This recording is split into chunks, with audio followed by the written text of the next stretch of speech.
Deathblow. Deathblow. Deathblow. Deathblow. Hello, this is Shamgar from Slechtvalk. You're listening to Deathblow Podcast. Hello and welcome to a new episode of Deathblow Podcast. Subscribe, like and share my episode and don't forget to click on the bell to be notified with my new videos. Instagram, Facebook and TikTok with updates and news. Spotify and Apple Podcast to listen the audio version of every episode.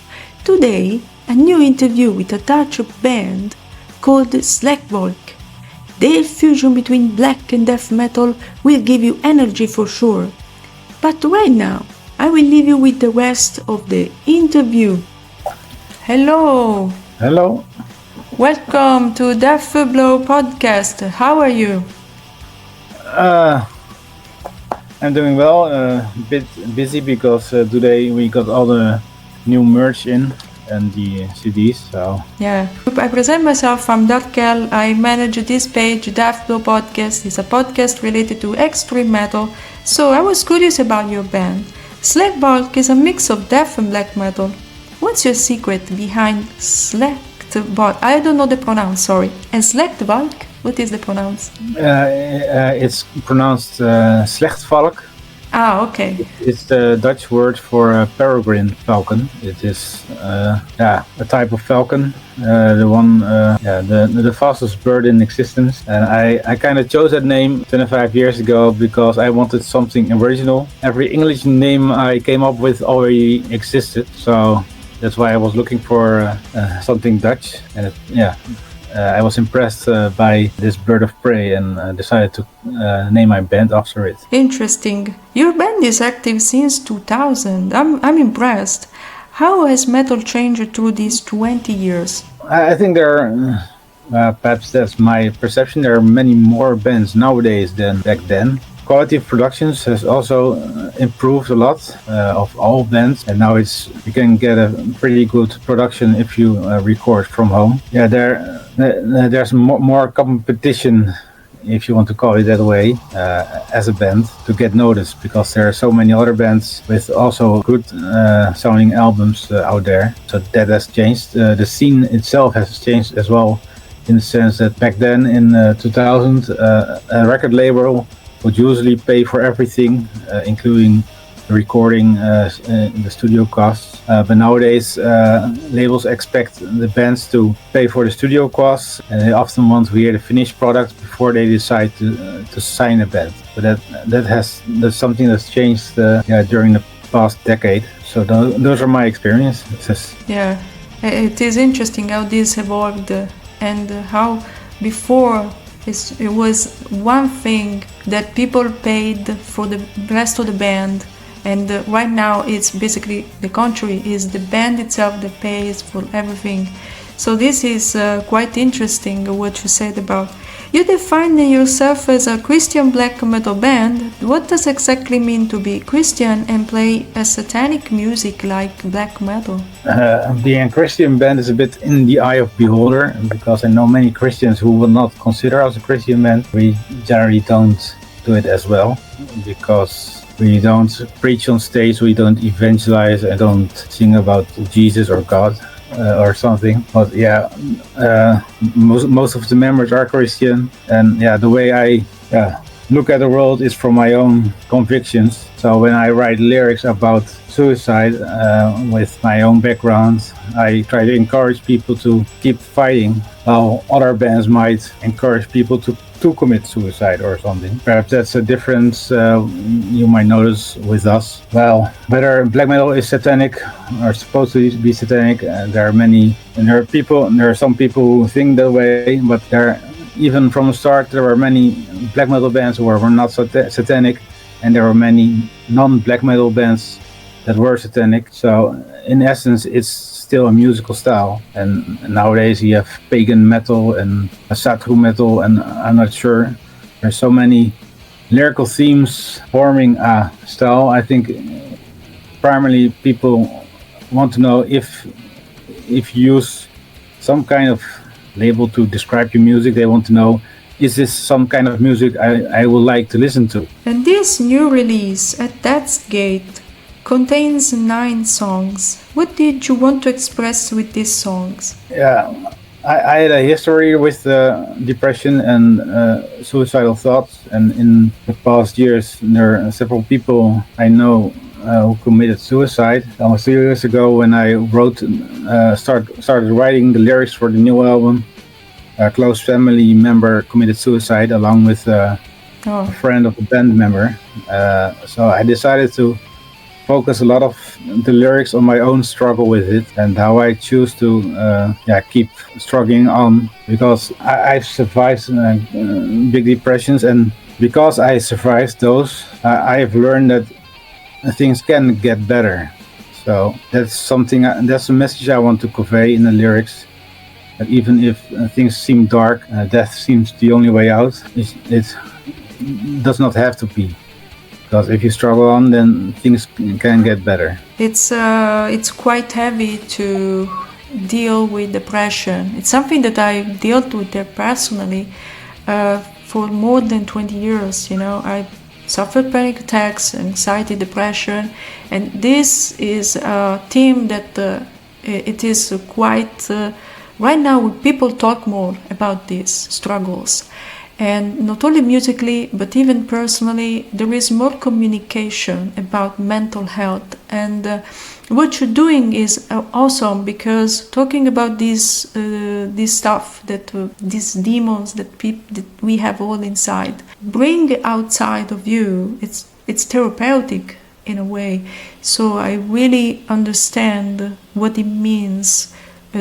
Talking and describe something related to suicide and bring out, it's very therapeutic, don't you think? Yeah, I think it's very important because during the COVID pandemic, I read studies about like 1 out of 3 of every teenager suffers with suicidal thoughts. So it's something that is, you see it also with famous people. It's something that's more prevalent nowadays. Yeah, so. And having been able to live through it, I'm not saying sometimes I still get these thoughts, but because I know they don't have to last, I know better myself how to get rid of them. But I think it's important that people keep looking to the future instead of the present or the past. And I hope this album will help people to stick in the fight, as so to speak. For some people, it's difficult to talk about depression and suicide. For a long time, I didn't spoke about it myself. One of the new songs, it's called Enshrouded, is about not telling what you're feeling inside. But there's always someone around you who notice that something's wrong. But yeah, you just have to learn to open up. For myself, it's very important to me because earlier this year I had another suicide in a close family. Yeah, that really impacted me, but she helped me through that. So it's important to have people around you who know what you're dealing with and know how to boost your spirits. Mark Eskin, I hope the pronounce is good, made this incredible cover art. How did you start this work together? Previous albums we've worked with Raymond Swanland. We liked that style of art, but we also wanted something different. We considered Raymond Swanland again, but he had a long waiting time for about a year. Yeah, and we wanted the album to be released this year, so we looked for alternatives. So we've checked various artists who designed other albums, and one of those was Mark Erskine, and really likes his work. It has some similarities to the work of Raymond Swanland, but it's also different. And something similar but different seemed perfect for us. We gave him the commission. We gave him some background info about the lyrical themes, and we gave him the album title to work with. Yeah, he made something amazing. About the music instead. Now I have a question about the music. I noticed symphonic black metal parts. Was it intentional? well, everything do is intentional, but we like a variety of styles, different black metal styles, from Immortal through Dark Funeral and Dawn, for instance. We are also. I personally also get bored if an album sounds the same from start to finish. So I like to combine different styles within the album itself, and if possible within the song.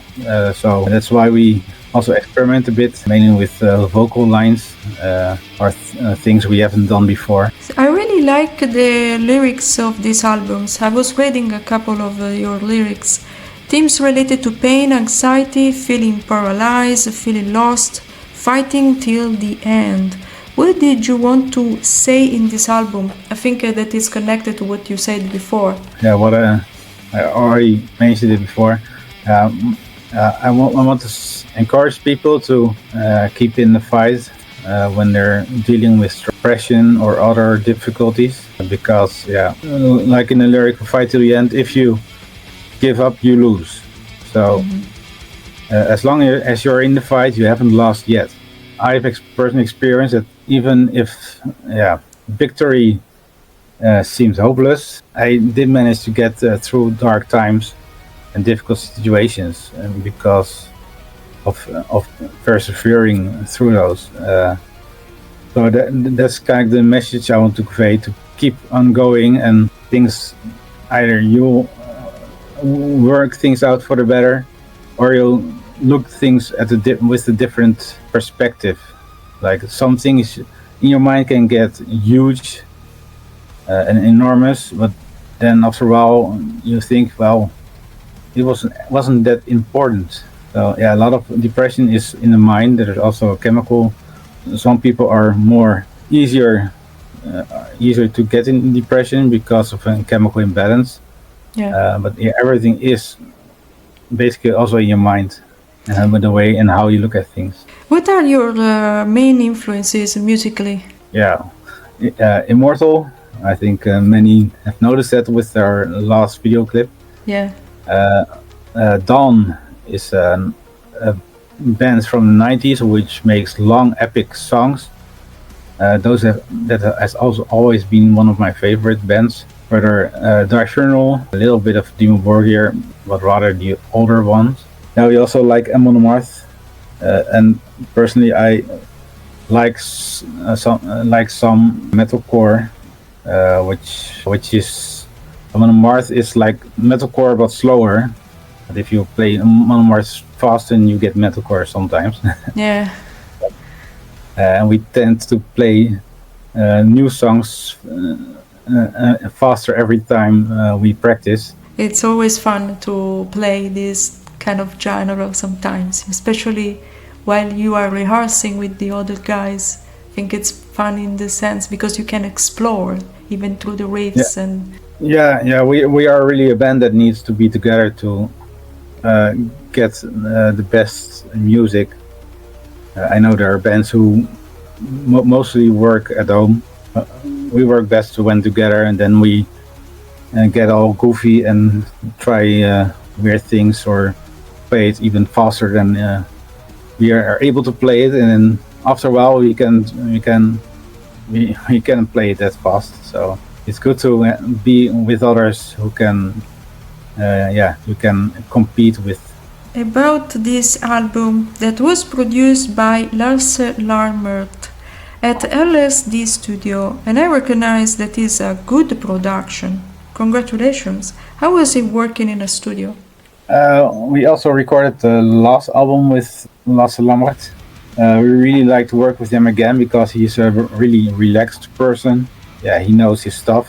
He does all kind of different music, but in the late 90s and early 2000s, he also played in a black metal band, so he also knows how it's... It's a name that I didn't hear before. Lasse. The most known bands he does are bands like Ailstorm and Windrose and Glory Hammer. I don't know them. Keep going. Those are more party metal bands, I think. Ailstorm is pirate metal, and Windrose are dwarf metal. is more party metal, but Lasse Lammerts used to play black metal himself, so he still likes the style. But yeah, as a producer, if you want to make a living out of it, you also have to work on with bigger bands. But yeah, he also enjoys working with us, so we hope to return sometime the next few years for another album. Yeah, let's hope. Thanks. And are you guys playing live at the moment? Do you have a stable lineup? We have two release parties planned. One at Blast of Eternity Festival in Germany, and a release party at our home base in Utrecht in the Netherlands. But our current drummer wants to step back because he wants to take more time with his family. So we're currently looking for a new drummer. There's someone who is interested. We'll talk with him mid November. So we still have a vacancy, but we hope to be able to fill it soon with a drummer who wants to stay with us at least until a new album, or to get in touch with a couple of drummers who can help us out with shows the next year. I think some are perhaps a bit frightened because of the speed of some parts. So the most intense part. Yeah, but we like to push the limits, so I think the next album will have even faster parts. So you need to find a drummer who likes to do that.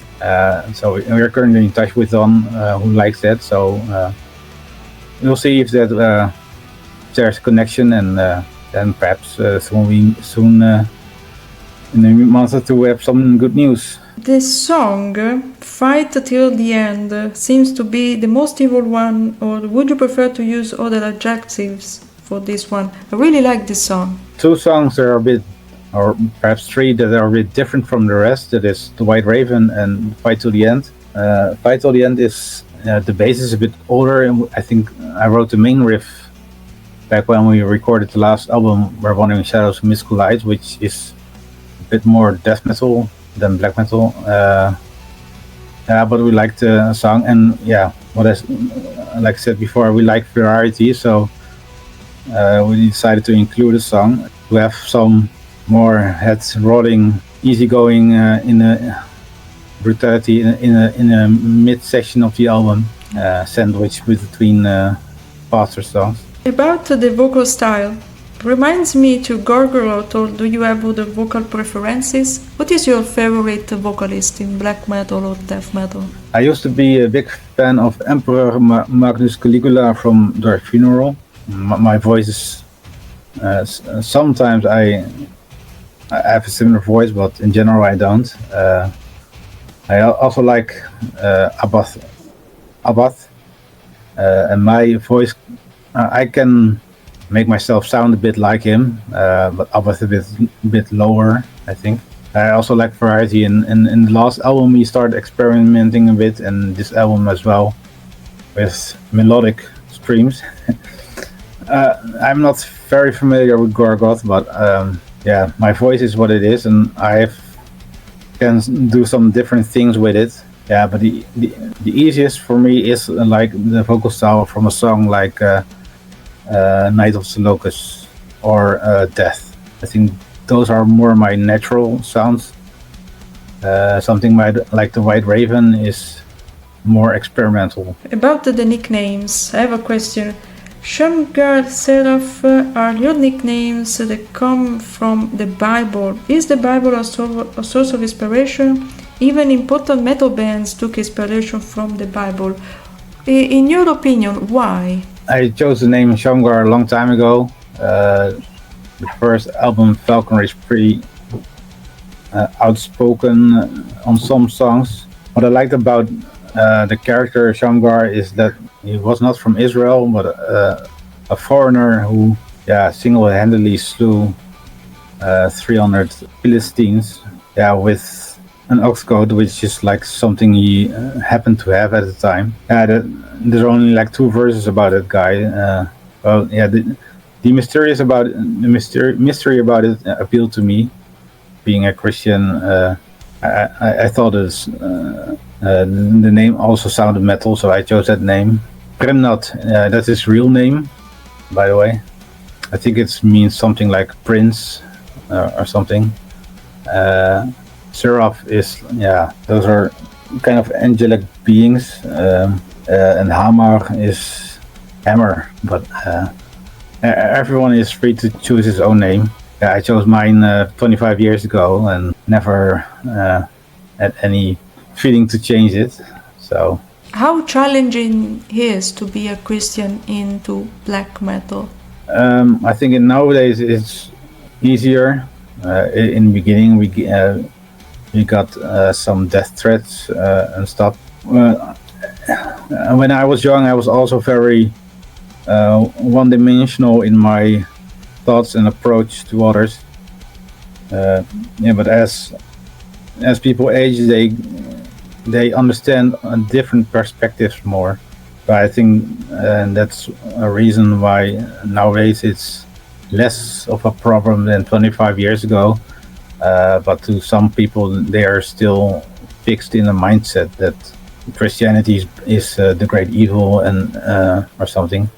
Yeah, we generally notice that when you read remarks on message boards or something, or someone makes jokes at a concert or something.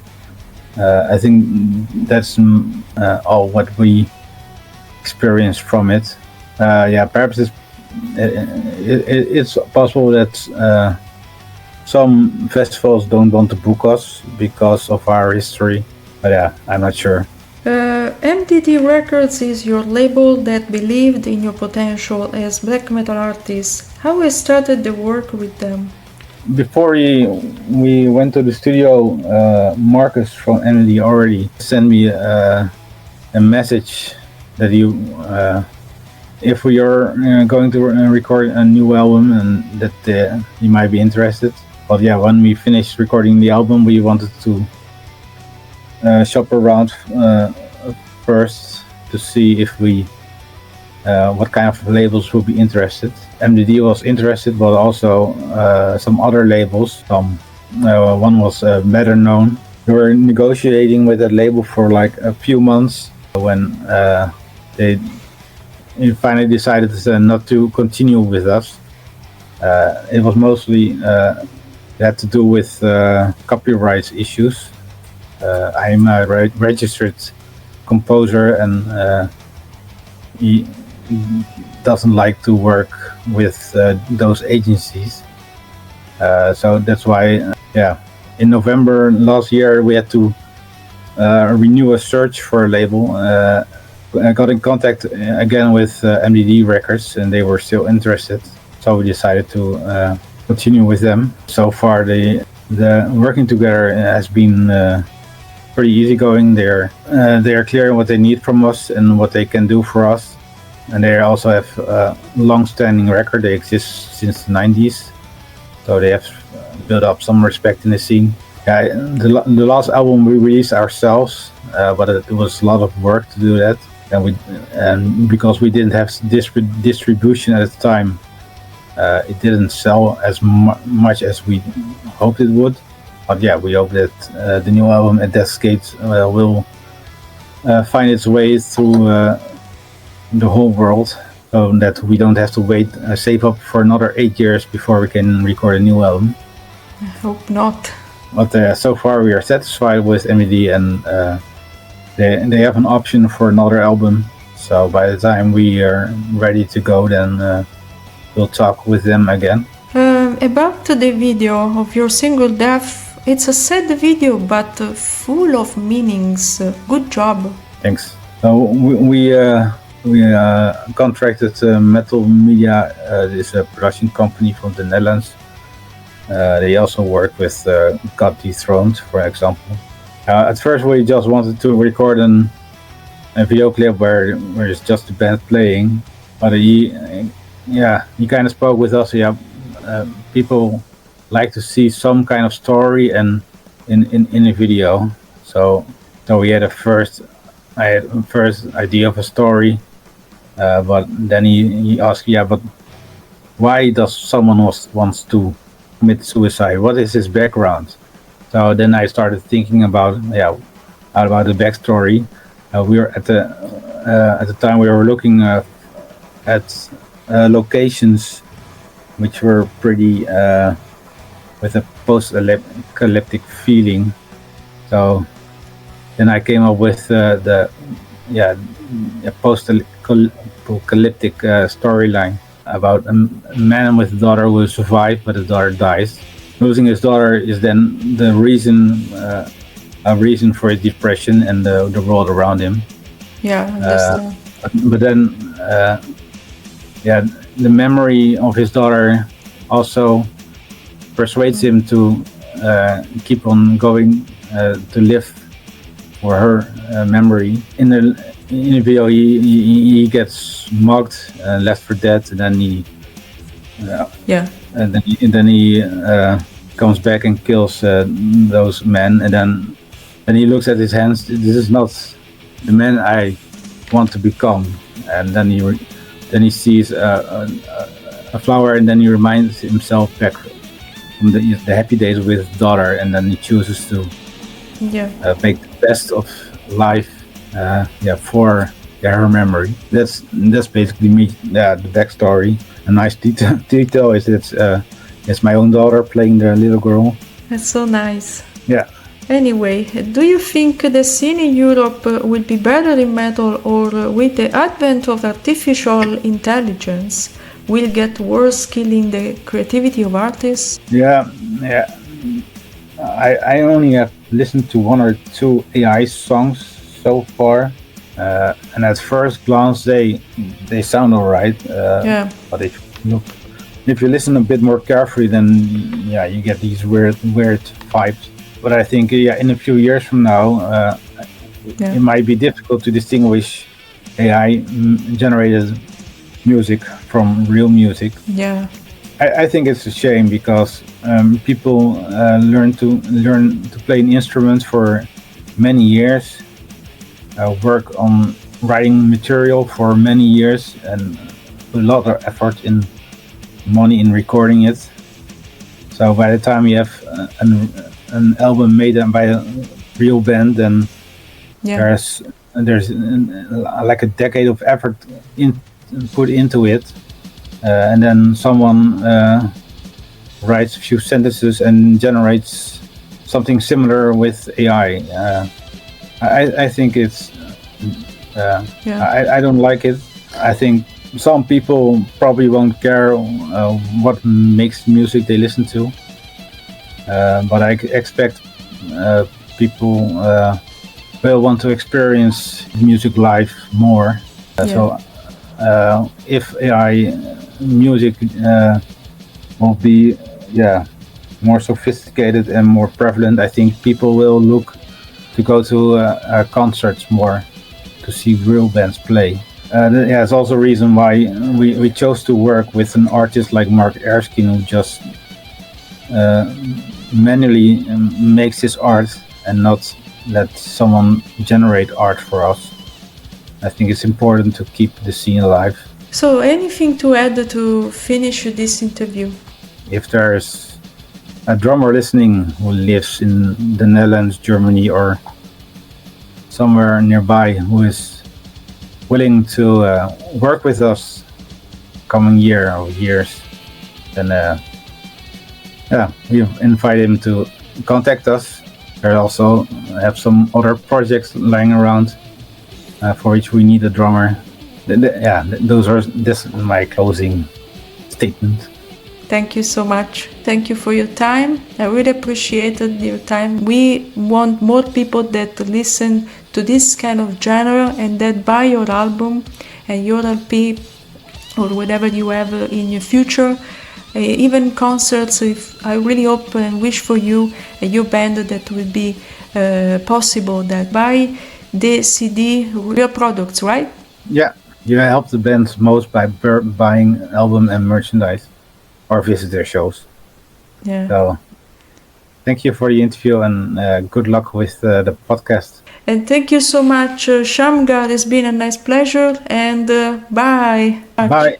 Thank you to have watched this episode of Death Blow Podcast. Subscribe, like and share my episodes and Spotify and Apple Podcast for the audio version.